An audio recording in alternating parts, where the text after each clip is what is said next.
நம்ம நான் அப்படின்னா என்னன்னு பாத்தீங்கன்னா 4 விஷயம். ஓகேவா? உடல், மனது, புத்தி, ஆன்மா. இந்த 4 விஷயம் தான் நம்ம. ஓகேவா? நம்ம எல்லாருமே நான் அப்படின்னாலே இந்த உடல் மட்டும் கிடையாது. இந்த 4மே சேர்ந்ததுதான் நான் அப்படின்னா. சோ இன்னைக்கு நம்ம எத பத்தி பேசலாம் அப்படின்னு பாத்தீங்கன்னா, 2வது விஷயம் அந்த மனசு இருக்கு இல்லையா? நம்ம எல்லாருக்கும் தெரியும். அந்த மைண்டு தான் நம்ம எல்லாரையும் லைக் அததான் நம்மள வச்சு இது செய்யுதுன்னு சொல்லிட்டு. சோ அந்த மனச நம்ம எப்படி வச்சுக்கணும்? எப்படி அதோட நம்ம வந்துட்டு ஹேண்டில் பண்ணணும் அப்படின்னு சொல்லிட்டு பத்ரிஜி சாரும் சொல்லியிருக்காங்க.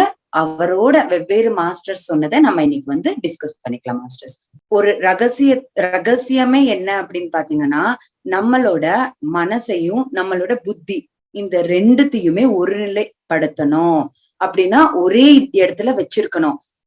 எப்போ வச்சுக்க முடியும்? மனசு எப்ப புத்தியா மாறும் அப்படின்னு பாத்தீங்கன்னா, 2மே ஒருநிலைப்படுத்தி வச்சிருக்கணும் அப்படின்னா, எண்ணங்கள் இல்லாத நிலையில தான். ஓகேவா? சோ அதுக்கு நம்ம என்ன பண்ணணும்? தியானம் பண்ணணும். சோ இவங்க என்ன சொல்ல வராங்க? நீ எப்போ உன்னோட மனசையும், புத்தியையும் ஒருநிலைப்படுத்துறியோ, அப்பதான் நீ ஆன்மாவ போயி சேர முடியும் அப்படின்னு சொல்லிட்டு சொல்லியிருக்காங்க. சோ அப்ப நம்ம என்னதான் பண்ணணும்? நம்ம அந்த மனச வந்துட்டு புத்தியையும் ஒரு நிலைக்கு கொண்டு வரணும்.